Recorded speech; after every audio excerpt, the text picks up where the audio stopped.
Na naman mga kababayan ko, Bukeke muli na naman umentrada. Ayoko na sana gurgurin to dito sa social media, pero parang sumusobra na naman ata ang bunganga nito. Wala na naman pigil sa kakabanat. Nako, si Bukeke naman talaga, tignan nyo mga kababayan ko, naging abogado na ni Pastor Quiboloy. Eto mga kapatid, ganito siya, galit na galit ngayon. Eto. Ano ginawa niya sa kay pangalan nito? Anong pinagsasabi niya kay Pastor Quiboloy? Ito, ang sabi ng Julul. Okay? Oh, ito na naman to si ba. Ang hilig dito is Julul. Julul. Julul. Mukha ka na namang Gina ka na naman kay Pangulong Bongbong Marcos dito, maharlik eh. Mukha ka naman Julul. Julul. Julul mo? Tuloy natin. Ito na naman, comedy na naman siya dito eh. Tuloy. Tungkol sa sinabi nga ni Pastor Quiboloy na assassination, na pwede na ipapategi siya. Patawa-tawa pa siya. Pare-parehas kayo ng mga dahilan eh. Ikaw, nagsumbong ka sa FBI. Papategi ka daw dyan sa US. Yung isa naman, nagsumbong, may NBI daw na dadali sa kanya, nang hingi pa ng bodyguard na pulis. Diba si Quiboloy, si Pangulo naman ang dadali sa kanya. Lahat kayo, yun ang mga dahilan nyo ah. Ano ba talaga yung totoo?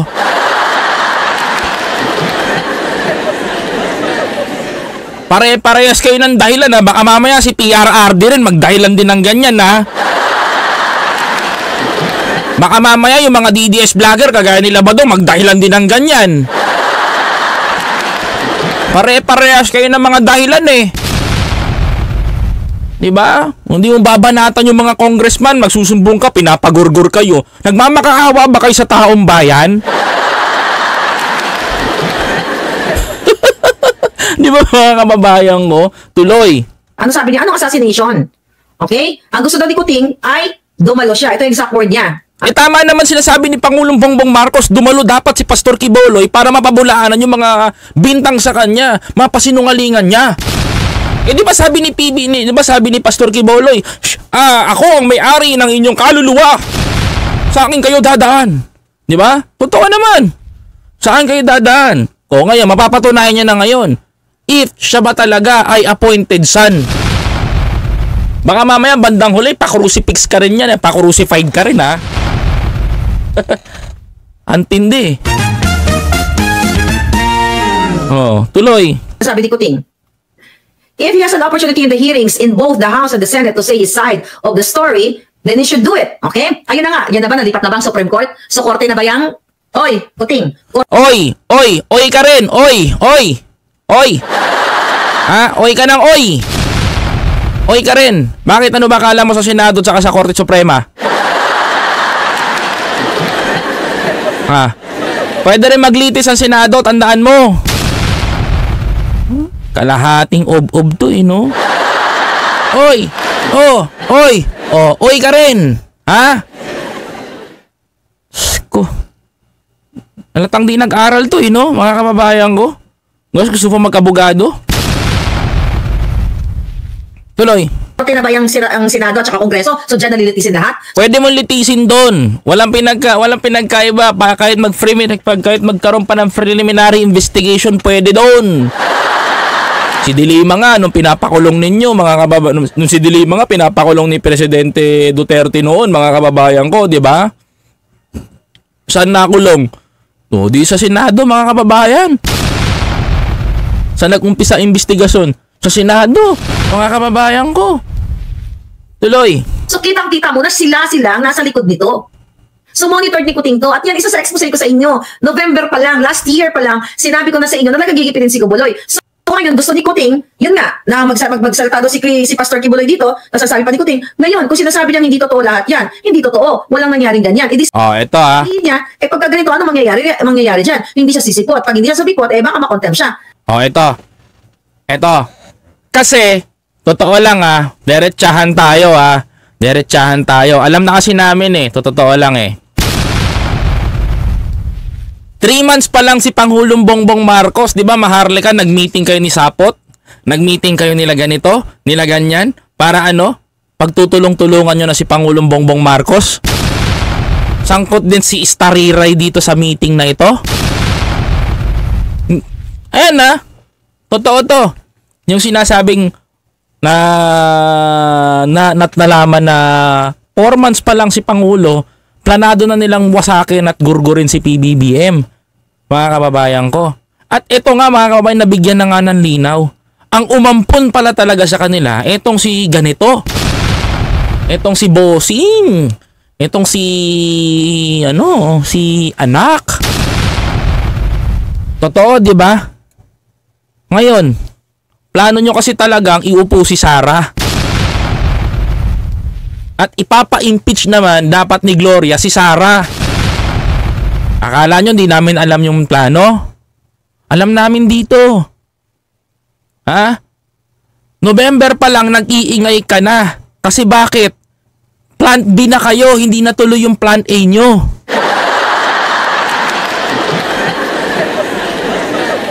Oh, magtaka kayo. Bakit mga kababayan ko? Bakit gustong kunin ni Gloria that time yung position sa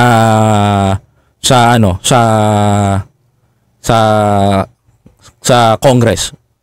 Bakit? Kasi gusto niya pa-impeach si Pangulong Bongbong Marcos. Yun ang kwento. Pag nakaupo si Pangulong Bongbong Marcos, pa-impeach naman ni Gloria si Sara para makaupo siya. Diba? Bakit? Oh. Malalaman yun soon. Kasi, planado yung mga galaw nila mga kababayan ko. Yung tirada nila, planado. 4 months pa lang, nagmi-meeting na kayo kung paano nyo pababagsakin si PBBM. Tapos sasabihin nyo ngayon dito sa social media na noon pala nag-i-echo na kayo kasi yung plan A hindi natuloy. Sablay, plan B na kayo mga kababayan ko. Pag binawian kayo, pag inugali ni Marcos Jr. yung ugali ninyo, pikon na pikon kayo. O, di ba? Tuloy, mga kababayan natin. Kaya nga lagi ko sinasabi, yung akusasyon sa inyo ni Glenn Chong, di ba? Na nakipagsabuatan kayo sa Smartmatic, sinagot. Yung akusasyon sa inyo ni Glenn Chong, pagsabuatan kayo sa Smartmatic. Yung akusasyon sa inyo ni Glenn Chong, nakipagsabuatan kayo sa Smartmatic. Wala ka nang bunga nga si Glenn Chong, puro Smartmatic. Alam mo, sabihin mo dyan kay Glenn Chong, mag-move on na siya sa Smartmatic. Matutulog na lang ata yan si Glenn Chong, puro Smartmatic ang nasa isip. Mag-move on na kayo. Hindi sinagot yung Smartmatic, ba't sasagutin? Totoo ba? May ebidensya ba si Glenn Chong? Until now, hearsay pa rin yung sinasabi niya.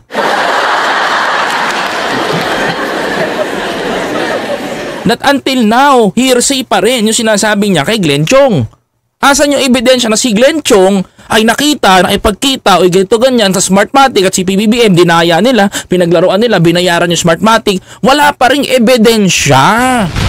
Paulit-ulit din ako magsasabi sa inyo na walang ebidensya.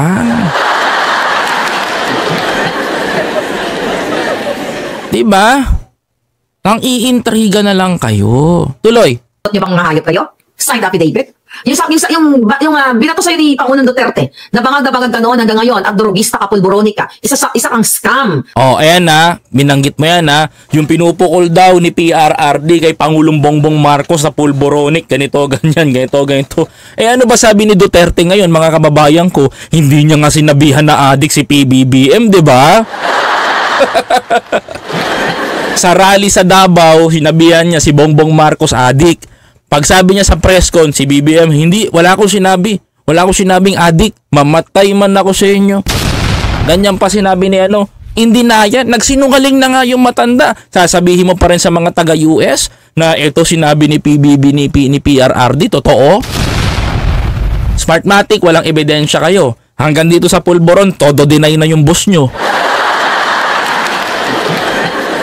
Yung boss nyo na nagsasabi, in denial na siya. Kasi hindi niya mapatunayan talaga na may pulburon. Tuloy. Bag. Kaya isa kang jutang Jeneme, sinagot mo ba? Anong ginawa mo, Marcos Jr.? Di ba? Binato mo ng what? Ginawan mo ng fake news? Uy, hindi fake news ang fentanyl ah. Totoong gumamit ng fentanyl si PRRD. Anong fake news? Sinungaling ka. You're a liar. You're a liar. You're a liar, ha? You're a liar. Sinungaling kang babae ka. Magpasalamat ka, wala ka sa Pilipinas, masasabunutan kita. Anong sinasabi mo? Anong sinasabi mo na hindi totoo? Yang fake news, yang ginawa ng fake news ni Pangulong Bongbong Marcos, si PRRD. Anong ginawa mo ng fake news? Walang ginagawang fake news si Pangulo, ha? Mayos ka. Ampas ko sa'yo tong keyboard ko, kahit mechanical to, mahal pa to, ha?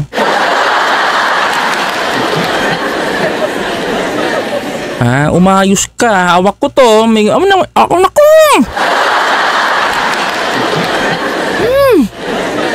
Inigigil mo ko. Ako, sarap mong gurgurin. Ako po. Fake news ka pa nalalaman, ha? Gusto mo kulamin din kita? May gunting ako dito. Balita ako, haba na daw yan. Shoota ka.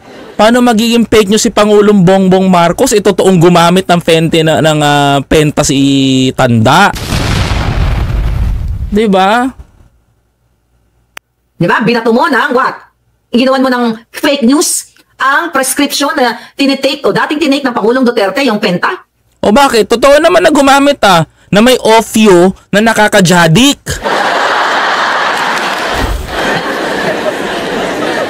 Aminin mo sa hindi na nakakajadik yang ofyo na ginamit ni Tanda. Si Tanda gumamit niyan dahil painkiller nga daw sa pagbagsak niya daw sa motor. Malay mo ba kung pasaway yung matanda, bumagsak sa motor, gumamit ng EO ng penta para mawalan siya ng na magkaroon ng painkiller yung hapde. O ngayon, mga kababayan ko, ang sabi dun sa prescription nun, sabi mo, di ba, prescription, doctors prescribe, mga kababayan ko. Oo, totoo yun. Di ba?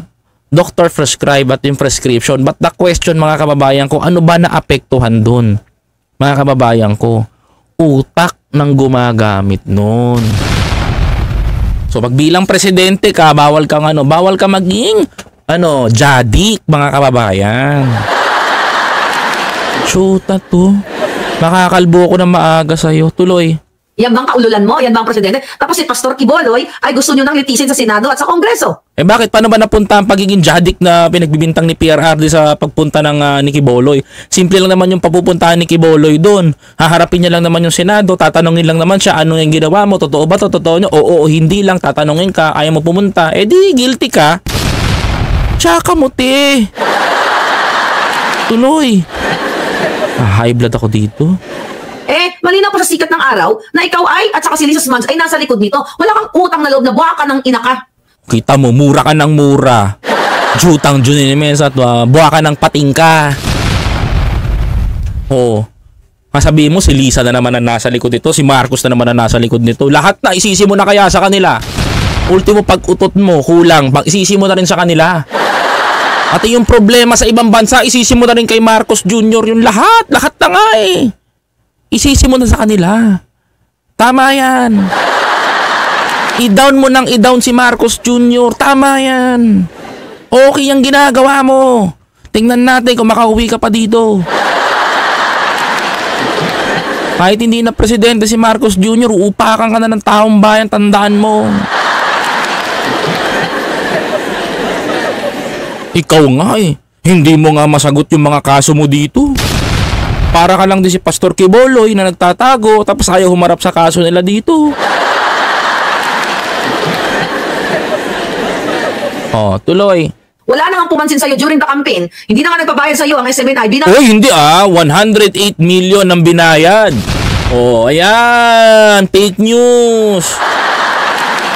Fake news. Tumanggap po ang SMNI ng TV ads. Kaya nga sila nabutasan. Bawal yun eh. 108 million po ang nakuha nila. Fake news ka kagad. Nasita ko kagad, di ba? Tuloy. Binaboy mo pang hinayupa ka. Binaboy nyo pa. Kung di ba naman kayo napakawalang hiya. Kayo na ang pinaka-demonyo. Alam mo, walang bumaboy kay Pastor Quiboloy. Walang bumaboy kay Pastor Quiboloy eh. Sa totoo lang, Walang bumaboy kay Pastor Quiboloy sa gobyerno, mga kababayan ko. Kung tutuusin, alam mo sino sumira sa sarili niya? Siya. Oh, 'di ba? Nagkaroon ng programa, sulsulan ng bayan. Nagkaroon ng programa, sulsulan ng bayan. O, di ba? Pinagsalitaan niyo yung matanda, alam niyo walang preno magsalita yun. Tapos ikaw, oo ka ng oo. Tapos banat ka ng banat sa gobyerno. Ano nangyari sa inyo ngayon? Di ba? Pinatulang kayo ng mga binabanata ninyo. Sino sumira sa pangalan niyo? Kayo. Hindi ang gobyerno sisira sa inyo. Hindi gagawin ng gobyerno sa inyo yan. Kahit sa'yo naman maharlika sino ba sumira sa pangalan mo? Ikaw. Eh paano? Isa ka na rin sa mga cool. Diba? Isa ka na rin sa mga cool, mga kababayan ko. Isa na rin kasi sobrang cool ni Maharlika, mga kababayan ko. Sobrang cool to. Diba? Tuloy. Nalagpasan mo si Satanas. Oh. Hindi dumalo sa hearing si Pastor dahil hindi yan Supreme Court o hindi dadalo. Mabuti pa yung mga senador at kongres na desisyon, pulburo na lang kayo. Yun na nga mga ano pulburon? Oh, ano sabi mo, Kuting? That's why my advice for him is just face the questioning in the House and in the Senate hearing. Maririnig natin ang kanyang side. O bakit may mali ba sinabi si Pangulong Bongbong Marcos yan? Maririnig natin yung side niya? Bungol din to no? Pastor Quiboloy, if you're watching right now, huwag ka makiniwala dito. Makukulong ka talaga dito. Tuloy. Malaman natin kung ano talaga nangyari dito. Kapal na mukha mo, yung taong bayan na nare-require ka na magpa-drogista test ka, magpa-pulburon test kang agno. Eh bakit hindi mo tanong kay Atty. Vic? Kasi si Atty. Vic nagpa-drug test kay PBBM. Inahamon nyo si PBBM. Inahamon nyo si Pangulong Bongbong Marcos na magpa-drug test sa Luneta. Eh bakit hindi mo tanongin si Atty. Vic? Si Atty. Vic nga nung kampanya nagpa-drug test kay PBBM. Tapos sasabihin mo, hinahamon niya, ba't hindi mo tanongin si Vic Rodriguez? Si Vic Rodriguez din makakasagot sa inyo niyan. Anak ka ng teteng, kasama mo na si Atty. Vic, hindi mo pa malaman-laman. Hindi mo maitanong sa kanya, ba't si Atty. Vic hindi ka ba nagtataka? Bakit hindi nagsasalita si Atty. Vic? Bakit? Kasi sasabihin ni Atty. Vic ang katotohanan, negative si Pangulong Bongbong Marcos. Nakakausap mo na, diretsahan, ba't hindi mo itapik? Tuloy. Ha? Napulburon ka? Ha? Ano? Bakit ayaw mong harapin ang taong bayan? Ha? Ano? Ba't hindi ka nahamunin mo si Pangulong Bongbong Marcos na humarap at hindi ka humarap sa kaso mo dito? Ha? Ano? Ha? Uwi ka dito? Ha? Ano? Ha? Harapin mo yung kaso ni Abel. Harapin mo yung kaso ni Katon Ying sa'yo. Ha? Harapin mo. Harapin mo rin yung kaso kay Albert Tan. Oh, harapin mo rin lahat yung kaso mo dito. Mahalukay ko lang yung kaso mo. Hindi ka na makauwi? Ha? O bakit? Ano, ha? Puro ka, ha? Gigil ka na sa galit, ha? Ano, ha? Tuloy. Na magpapulburon test ka para matahimik na, well, hindi naman talaga matatahimik. Yang ginagawa mo, bakit hindi mo sagutin ang inaakusa na not really accusation? O, bakit kailangan pa bang sagutin? Ang kulit nyo naman Tanungin mo si Atty. Vic Rodriguez. Nasa kanya ang tamang kasagutan kasi pinadrug test ni Atty. Vic si Pangulong Bongbong Marcos during the campaign. Tapos hindi mo matanong-tanong in publicity, magsasalita ka. Sabihin mo, bakit hindi masabi ni ganyan-ganyan? Bakit hindi patunayan ni Pangulong Bongbong Marcos? Yung magpapatunay, yung testigo, kakampi nyo ka Ayan na kakampi mo na nga si Atty. Vic magkausap na kayo ni Atty. Vic, magka face to face na kayo sa Zoom. Tapos hindi mo matanong kay Atty. Vic, Atty. Vic, sigurado ka ba? Totoo ba na negative si Pangulong Bongbong Marcos? Pwede natin i-chika yan, sabi mo positive. Bakit hindi masabi ni Atty. Vic na Bakit hindi masabi ni Atty. Vic na positive si Bongbong Marcos? Si Marcos Jr. Bakit? Bakit? Alam mo kung bakit? Masisira si Atty. Vic pag nagsinungaling siya na negative si Pangulong Bongbong Marcos. The only way, then the only key na magpapatunay, tandaan mo, na magpapasinungalingan at magpapatotoo na hindi adik si Marcos Jr., kakampi nyo si Atty. Vic, makinig ka. Bakit hindi mo tanungin? Bitter ka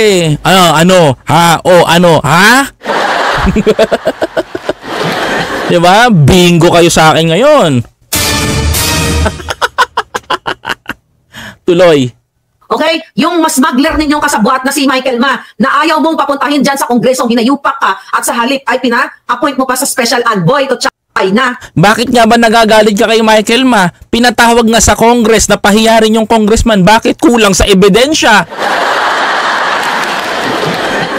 Sus! Kadali-dali sagutin. Paulit-ulit na yan. Iyo di puta ka.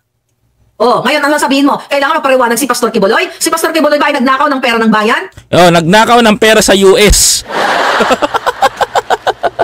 Hindi nagnakaw ng pera ng taong bayan, nagnakaw ng pera sa US. The right word is dollar smuggling. Oh, tuloy. Hindi siya pinagtatanggol. Kung ano man yung kinaharap niyang kaso, No, pinagtatanggol, consultant ka dun. Sirao. Niloloko mo ako, ha? Mo ako. Kung may inuulo lang taong bayan, Tad. Consultant ka dun, alam namin. sa korte niya harapin. Yan na ba ang korte ngayon? Ang Kongreso at Senado? Ikaw, buha ka ng ina ka. Yung smuggler mong inappoint, si Sayarot na sinama mo sa state visit mo, na pinalabas ninyo, si Chandarimani, ba't hindi nyo sagutin yan? Total, gusto mo pala pa sagutin si Pastor. Ikaw, Presidenteng Bangag, ba't hindi mo sagutin tong hinayupa ka? Kasama yung ano mo, asawa mong hangol-hangol sa pera ng bayan. Hangol-hangol sa pera ng bayan, sobra ka naman.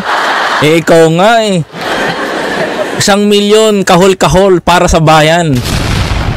Laban kasama ang bayan. Kahol pamor. Aw, aw, aw.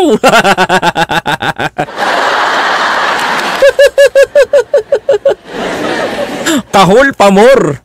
Sige, tuloy. Nakasiyahan lang yata pera, magnakaw mga putang ina nyo. Pikon na pikon, oh. Mga jutang junina nyo. Ayan, ha. Pikon na pikon ka na naman, Ganyan ka naman, Gigil na gigil ka na naman. Ginaji ka na naman kay PBBM.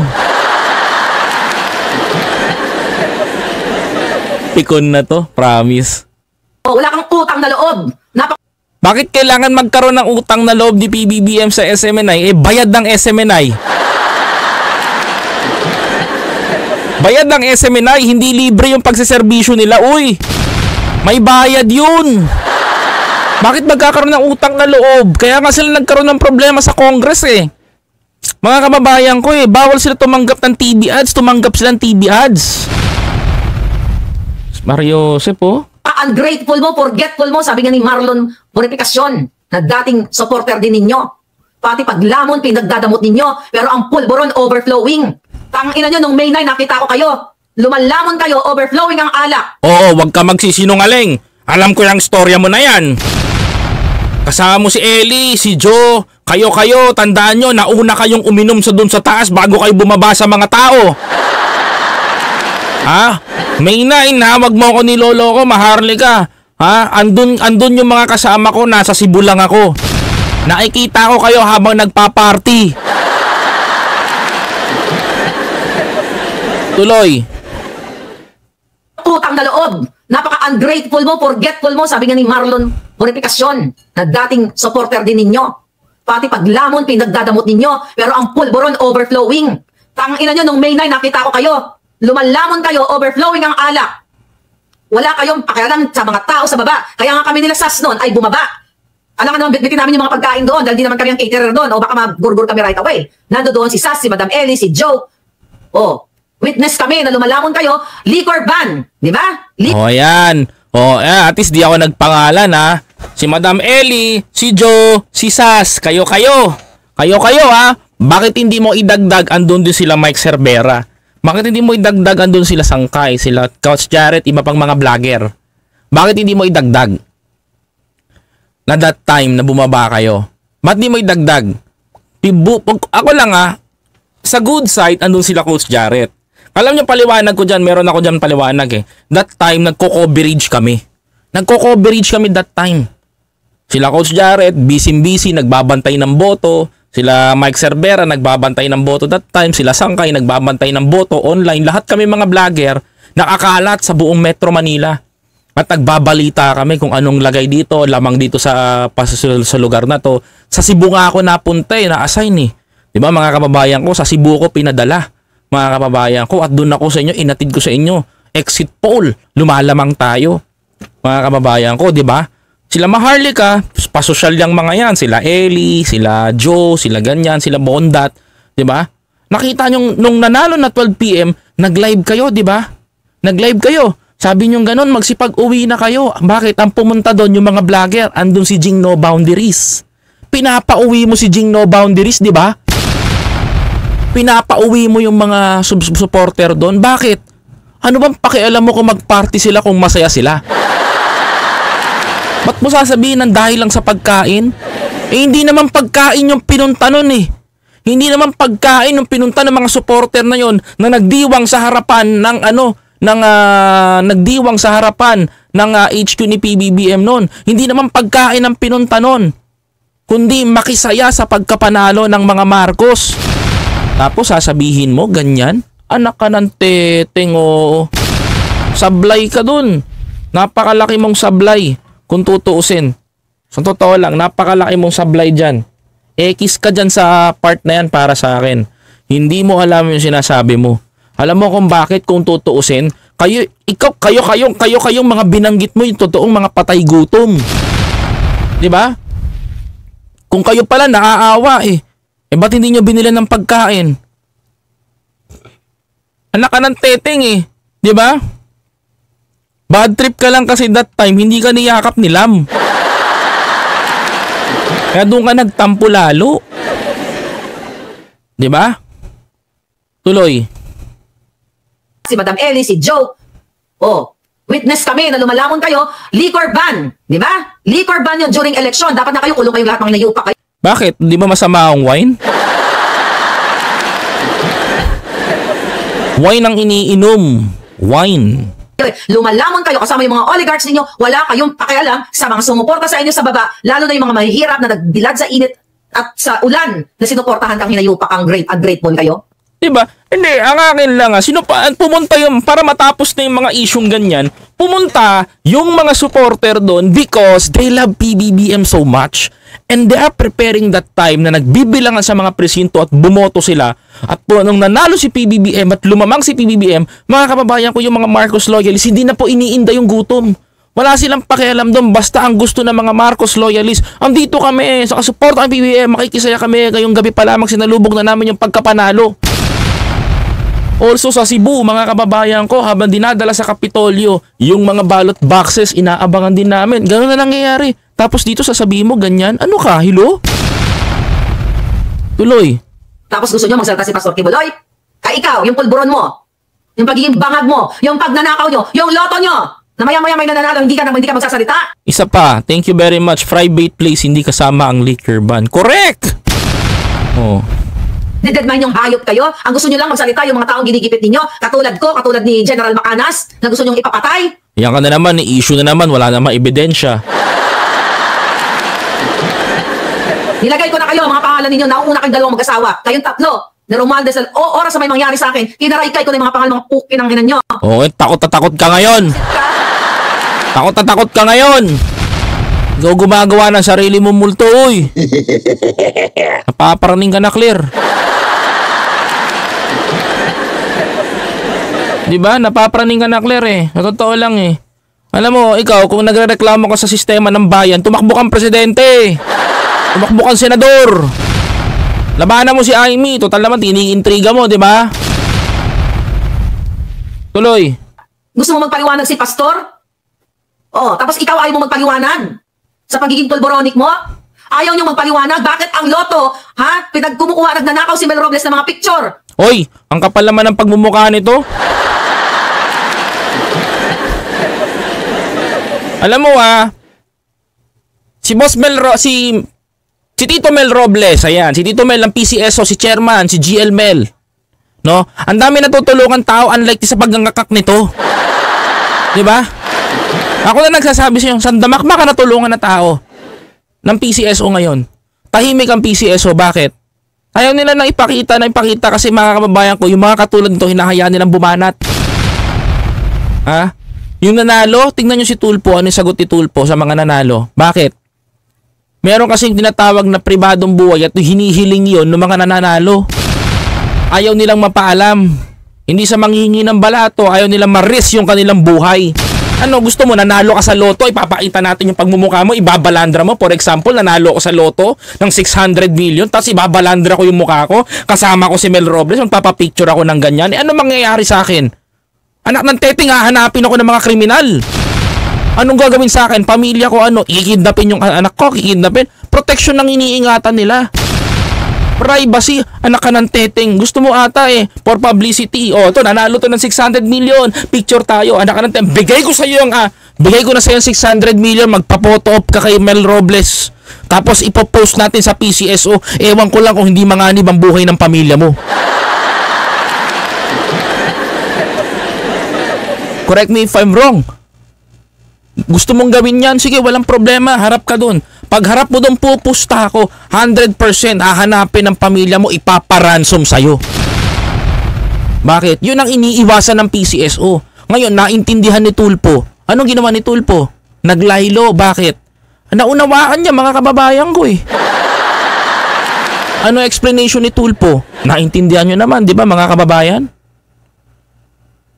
Para matapos na yung kapupunan nyo ng kapupunan sa PCSO. Di ba? Yan ang totoo. Tuloy.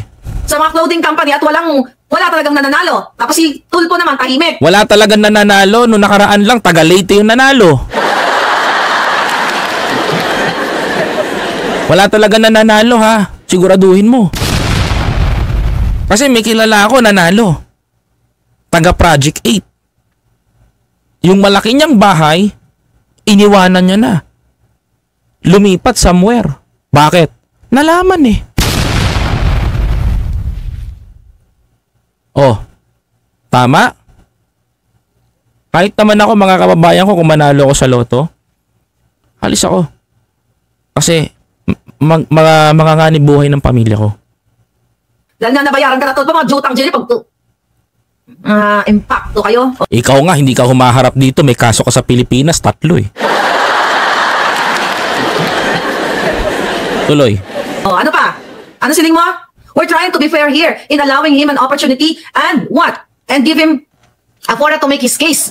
I think he should take advantage of this. Oh lol, bakit hindi mo i-take advantage? Nasagutin ang signed affidavit ni Atty. Glenn Chong nandyan sa COMELEC. Oh, bakit hindi mo rin sagutin yung sign and affidavit ng mga kasong isinampa sa'yo dito sa Pilipinas and you're trying to trigger President Bongbong Marcos na sagutin yung baliw na abogado? Smartmatic. Parang ang alien na Smartmatic. Puro Smartmatic ang bukang-bunga nga nun. Wala nang ginawa po ng Smartmatic. Pumunta ng Davao, Smartmatic pa rin. Pumunta ng Cebu, Smartmatic pa rin. Hanggang dito sa Pilipinas, hanggang sa live mo, Smartmatic pa rin. Puro ka dyan Smartmatic. Pero yung presidente niya mahilig sa Pentenelic.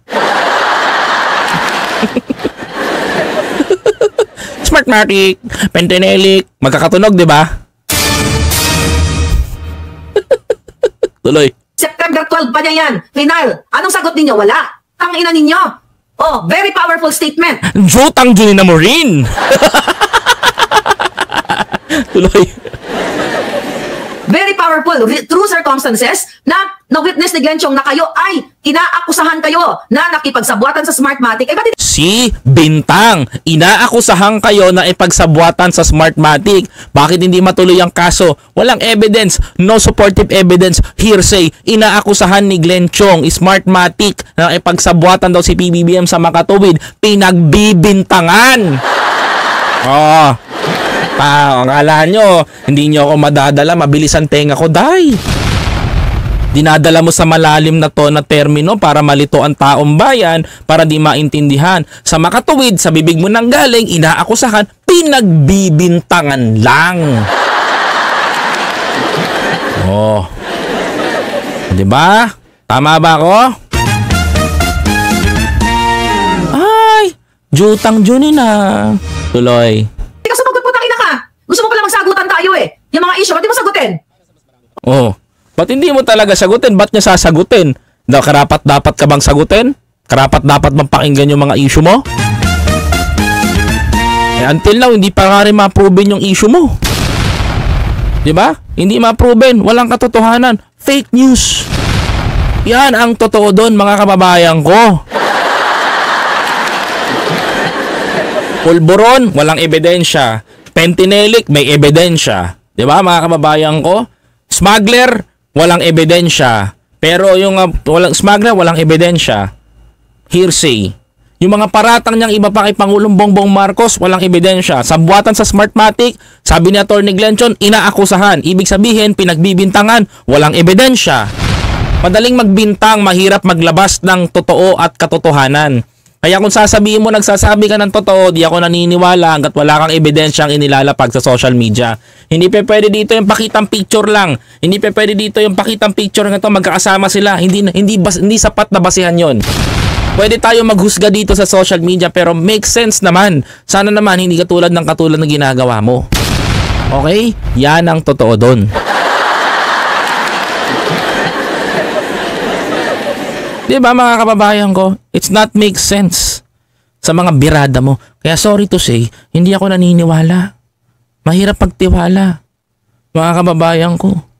Mahirap pagtiwala sa ginagawa mo. Mahirap talagang magtiwala. Hindi ako maniniwala kasi alam mo kung bakit? Hindi ka reliable na tao magsalita. Kasi fake news peddler ka.